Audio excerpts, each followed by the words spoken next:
अब देखिए रानी को एकदम मेकअप वगैरह करा करके एकांत में मिलकर उस पर महर्षि व्यास बहुत संतुष्ट हुए। शुरू कर दिया वे व्यास जी ने पूरा काम। अब आप सोचिए कि तीन तीन औरतों के साथ सोने वाले व्यक्ति को यहां पर सत्यवादी लिखा जा रहा है। दोस्तों पिछली वीडियो में आपने देखा कि किस तरह से माता सत्यवती और पितामह भीष्म को यह चिंता सताने लगती है कि अब हमारे वंश की वृद्धि कैसे होगी, क्योंकि हमारे कुल में तो सिर्फ दो युवराज थे, चित्रांगद और विचित्रवीर्य। उन दोनों की जवानी में ही मौत हो चुकी है, तो अब हमारे वंश में कोई ऐसा व्यक्ति नहीं है जो कि वंश को आगे बढ़ा सके, यानी कि कुरु वंश अब खत्म होने वाला है। इस पर पितामह भीष्म कहते हैं कि हे माते, हमारे वंश में अब कोई ऐसा व्यक्ति नहीं बचा है जो कि वंश को बढ़ा सके, इसलिए हमारे को अब नियोग के द्वारा संतान उत्पन्न करनी पड़ेगी और डूबते हुए हमारे वंश को बचाना पड़ेगा।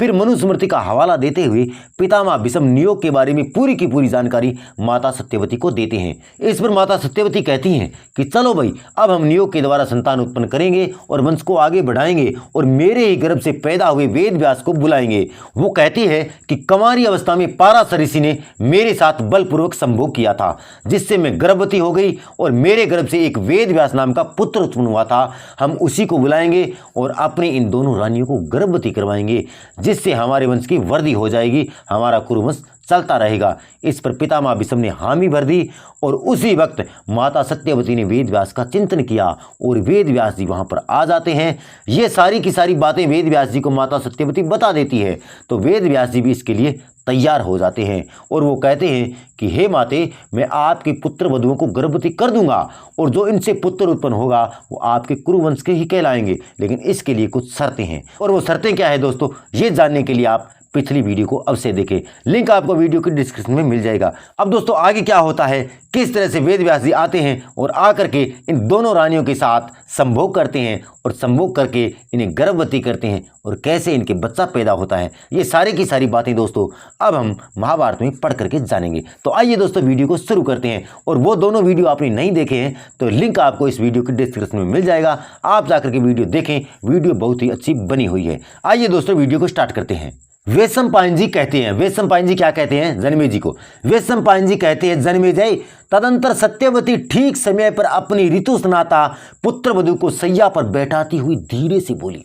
अब देखिए रानी को एकदम मेकअप वगैरह करा करके तैयार करके सेज सैया के ऊपर बिठा दिया है और धीरे से उसे बैठाती हुई क्या कहती है सुनिए। वो कहती है कौशल्य तुम्हारे एक देवर हैं, वे ही आज तुम्हारे पास गर्भाधान के लिए आएंगे, तैयार रहना। वो कहती है कि भाई आज आपका एक देवर है, वो आएगा और आपके साथ संभोग करेगा। वो कहती है कौशल्य तुम्हारे एक देवर हैं, वे ही आज तुम्हारे पास गर्भाधान के लिए आएंगे, तुम सावधान होकर उनकी प्रतीक्षा करो, यानी कि इंतजार करो, तुम बैठो, आने वाले, तुम तैयार होकर के मेकअप वगैरह करके रुक जाओ, तुम सावधान होकर उनकी प्रतीक्षा करो, वे ठीक आधी रात के समय आएंगे, यानी कि उनका टाइम है आधी रात का, आधी रात तक आपको इंतजार करना पड़ेगा। उसके बाद में वेद व्यास जी आएंगे जो तुम्हारे देवर है, वो आकर के मतलब आपके साथ में संभोग करेंगे और आपको गर्भवती कर देंगे। ऐसा माता सत्यवती बता रही है रानी अंबिका को। आगे क्या होता है दोस्तों सुनिए। सास की ये बात सुनकर कौशल्या पवित्र सैया पर शयन करके उस समय मन ही मन भीष्म तथा अन्य कुरुवंशियों का चिंतन करने लगी। अब रानी अंबिका सोचती है कि भाई या तो पितामह भीष्म आएंगे या फिर कोई और व्यक्ति आएगा जो कि हमारे आसपास का कुल का ही होगा। अब वेद व्यास के बारे में रानी कौशल्या जो कि अंबिका थी उसको कोई पता नहीं था, कोई खबर नहीं थी, तो वो इंतजार करती है अपने मन ही मन किसी कुरुवंश के युवा का या फिर पितामह भीष्म का। अब क्या होता है दोस्तों आगे देखिए। उस समय नियोग विधि के अनुसार सत्यवादी महर्षि वेद व्यास ने अंबिका के महल में शरीर को घी चुपड़े हुए संयत चित्त कुतिस्थ रूप में प्रवेश किया। आधी रात को वेद व्यास जी अपने पूरे शरीर के ऊपर घी का लेप लगा करके उस महल के अंदर प्रवेश किया। दोस्तों वीडियो बहुत ही इंटरेस्ट होने वाली है, वीडियो मिस करने वाली नहीं है। अब देखिए किस तरह से सत्यवादी वेद व्यास जी है वो अपने पूरे शरीर के ऊपर घी का लेप लगा करके रानी अंबिका के महल में आधी रात को प्रवेश करते हैं। आगे क्या होता है दोस्तों देखिए, सुनते जाइए आप। आगे होता है उस समय बहुत से दीपक वहां पर प्रकाशित हो रहे थे। अभी रानी इंतजार कर रही थी कि भाई हमारे देवर आएंगे और आकर के हमारे साथ संभोग करेंगे और मुझे गर्भवती करेंगे, मुझे पुत्र उत्पन्न होगा। तो रानी भी बड़ी खुश थी। अपने हॉल के अंदर दीपक वगैरह जला करके कमरे को रोशनी से भरपूर कर रखा था रानी ने, और मेकअप वगैरह करके एकदम टनाटन तैयार होकर बैठी थी रानी कौशल्या अंबिका। मैं आपको बता दूं दोस्तों, सुनते जाइए आप। व्यास जी के शरीर का रंग काला था। व्यास जी के शरीर का रंग बिल्कुल काला था, यानी कि वो कट रूप थे। व्यास जी के शरीर का रंग काला था, उनकी जटाएं पिंगल वर्ण की थी, आंखें चमक रही थी तथा दाढ़ी मूंछ भूरे रंग की दिखाई देती थी। अब जैसे वेद व्यास जी ने कमरे के अंदर प्रवेश किया हॉल में, तो रानी क्या देखती है? रानी देखती है कि एक काला कलूटा व्यक्ति जिसके लंबी लंबी दाढ़ी भूरे कलर की, और ऐसा व्यक्ति महल के अंदर आधी रात को प्रवेश करता है, तो रानी चिंता में डूब जाती है। लेकिन रानी सोच लेती है कि शायद यही व्यक्ति तुम्हारे साथ संभोग करेगा और तुझे गर्भवती करेगा। रानी को पता था कि सासू माँ कह करके गई है कि तुम्हारे देवर आएंगे, तो शायद यही होंगे। अब क्या होता है दोस्तों, वेद व्यास जी के शरीर का रंग काला था, उनकी जटाएं पिंगल वर्ण की थी और आंखें चमक रही थी तथा दाढ़ी मूंछ भूरे रंग की दिखाई देती थी। उन्हें देखकर देवी कौशल्या ने भय के मारे अपने दोनों नेत्र बंद कर लिए। रानी डर गई कि ये क्या आ गया तुम्हारे सामने।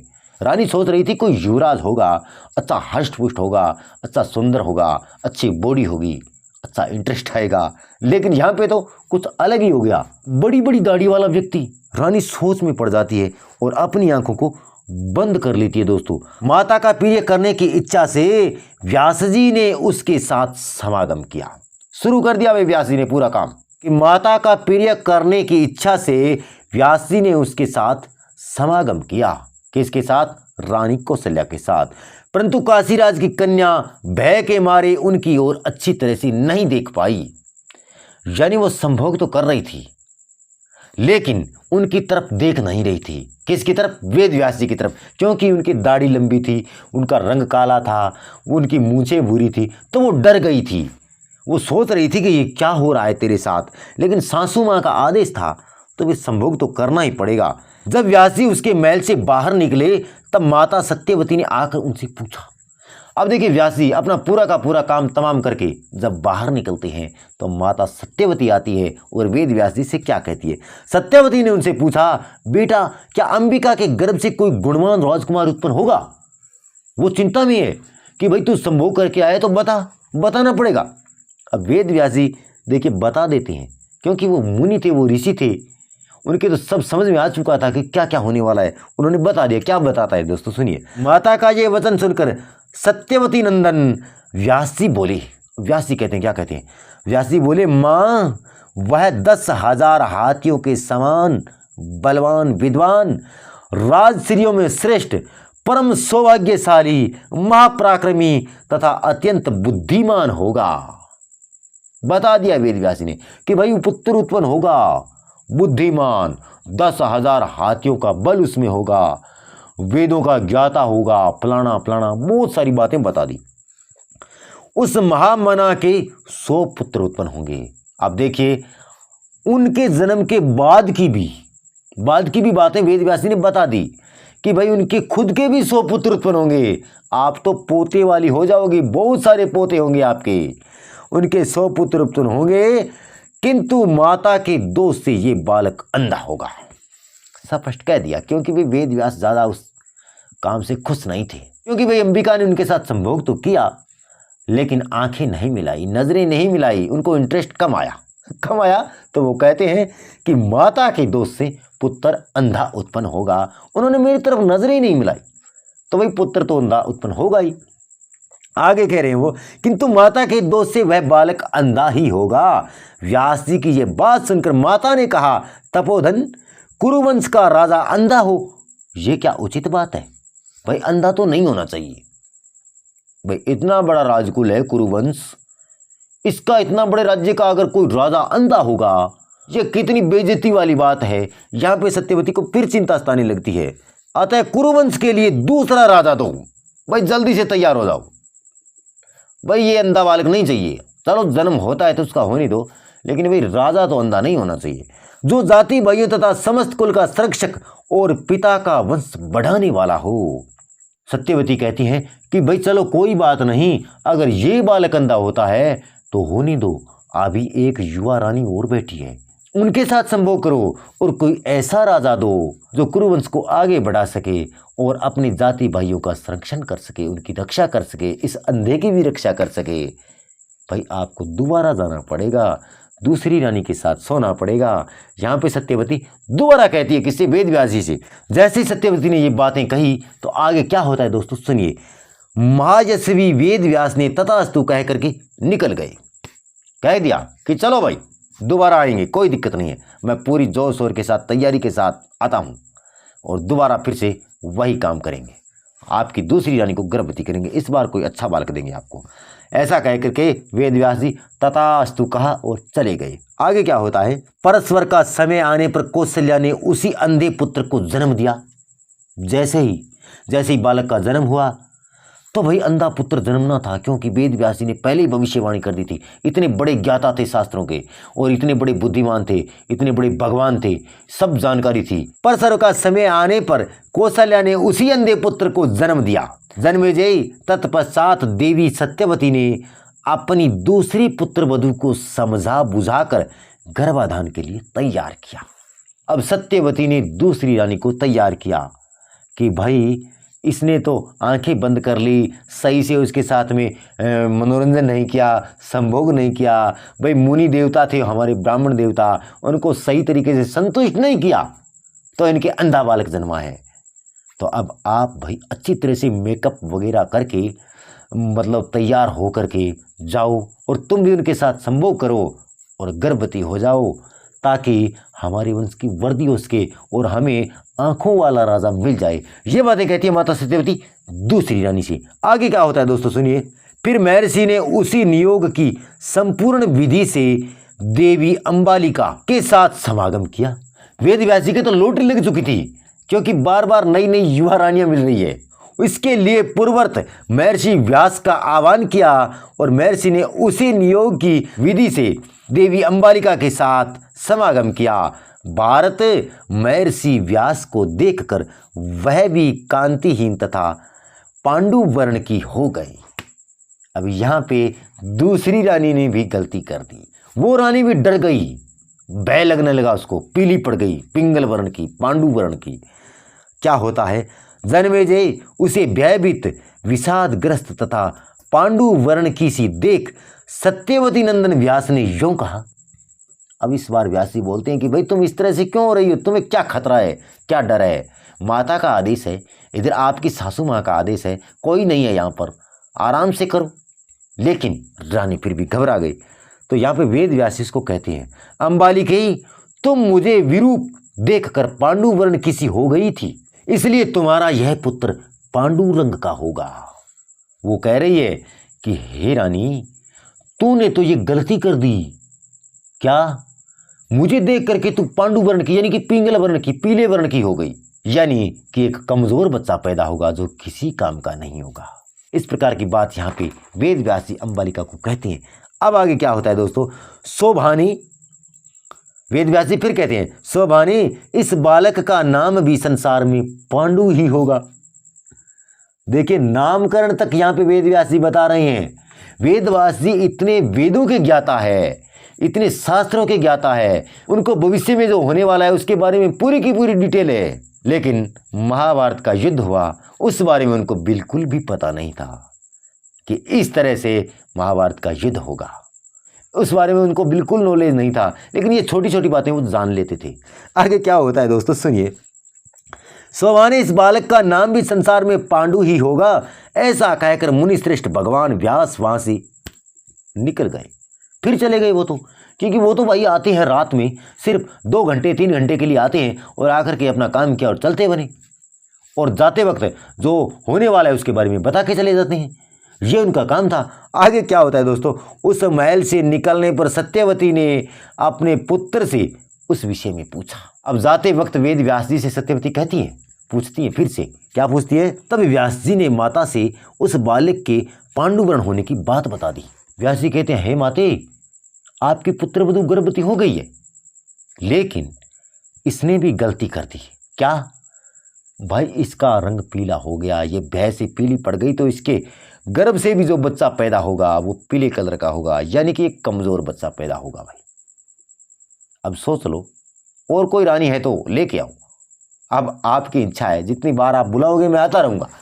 तदंतर देवी अंबालिका ने समय आने पर एक पांडु वर्ण के पुत्र को जन्म दिया। इधर पांडु का जन्म हो जाता है, यानी कि अर्जुन, भीमसेन, इनके जो पिता थे पांडु, उनका जन्म हो जाता है। यहाँ पर जन्म दिया, वह अपनी दिव्य कांति से उद्भासित हो रहा था। यह वही बालक था जिसके पुत्र महाधनुर्धारी 5 पांडव हुए थे, यानी कि इस पांडु के खुद के 5 पुत्र उत्पन्न हुए थे।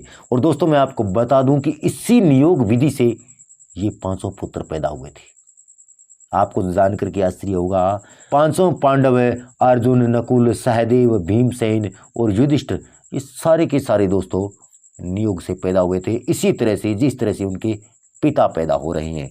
आगे क्या होता है दोस्तों, इसके बाद ऋतुकाल आने पर सत्यवती ने अपनी बड़ी बहू अंबिका को पुनः व्यास से मिलने के लिए नियुक्त किया। अब देखिए सत्यवती फिर अंबिका के पास जाती है, जो पहले वाली रानी थी, जो पहले एक बार मिल चुकी है वेद व्यास जी से, उनके पास जाती है और उन्हें फिर तैयार करती है। वो सोचती है कि शायद भाई ये रानी एक बार पहले उनसे मिल चुकी है, तो अब उनकी थोड़ी बहुत जान पहचान हो गई है, तो शायद इस बार वो गलती नहीं करे और इनके साथ अपने तन मन से संभोग करेगी, तो शायद हमारे अगला बालक अच्छा होगा। परंतु देवकन्या के समान सुंदरी अंबिका ने महर्षि के उस कुत्सित रूप और गंध का चिंतन करके भय के मारे देवी सत्यवती की आज्ञा नहीं मानी।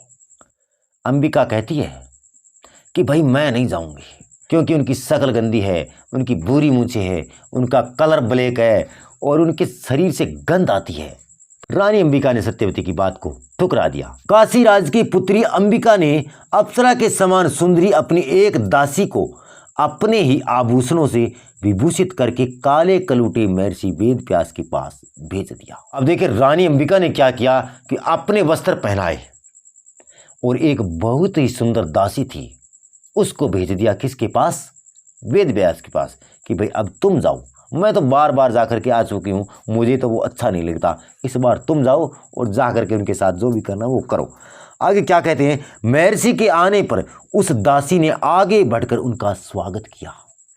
वो दासी थी, बहुत सुंदर थी, लेकिन वो दासी थी, उसने क्या किया, वेद व्यास जी जैसे ही दरवाजे के अंदर प्रवेश करते हैं तो उस दासी ने उनका स्वागत किया और उन्हें प्रणाम करके उनकी आज्ञा मिलने पर सैया पर बैठी और सत्कार पूर्वक उनकी सेवा पूजा करने लगी। सेवा क्या है, वही सेवा, वेद व्यास जी आते हैं और आने के बाद उस दासी ने उनको प्रणाम किया और जब वेद व्यास जी ने जैसा जैसा कहा वैसा वैसा वो दासी करती गई और वेद व्यास जी को एकदम संतुष्ट कर दिया। एकांत में मिलकर उस पर महर्षि व्यास बहुत संतुष्ट हुए। वेद व्यास जी की आत्मा शांत हो गई कि भाई दोनों रानियां थी, युवा थी, लेकिन दासी इनसे कई गुना ठीक है, मतलब कि इसने मेरे साथ संभोग बड़ी दिलचस्पी के साथ किया है। तो वेद व्यास जी बहुत संतुष्ट हुए। राजन, कठोर व्रत का पालन करने वाले महर्षि जब उसके साथ शयन करके उठे तब इस प्रकार बोले। कठोर व्रत का पालन करने वाले महर्षि वेद व्यास, कितनी बड़ी गप है दोस्तों। अब कठोर व्रत का पालन करने वाले सत्यवादी, अब आप सोचिए कि 3 औरतों के साथ सोने वाले व्यक्ति को यहां पर सत्यवादी लिखा जा रहा है। सत्यवादी महर्षि उसके साथ शयन करके उठे तो इस प्रकार बोले, शोभे अब तू दासी नहीं रहेगी। उसको वचन फेंक दिया क्योंकि उसने वेद व्यास जी को बहुत संतुष्ट किया। शोभे अब तुम दासी नहीं रहोगी, तेरे उदर में एक अत्यंत श्रेष्ठ बालक आया है, वह लोक में धर्मात्मा तथा समस्त बुद्धिमानों में श्रेष्ठ होगा। वचन दिया है, क्योंकि इस बार वेद व्यास जी बहुत ज़्यादा खुश थे, बहुत ज़्यादा संतुष्ट हुए थे, बहुत ज़्यादा उनको इंटरेस्ट आया था। तो वो कहते हैं कि तुम्हारे घर में एक बहुत ही अच्छा बालक आया भाई, और वो बुद्धिमानों में श्रेष्ठ होगा। और इस प्रकार से दोस्तों उस दासी के गर्भ से विदुर जी का जन्म होता है।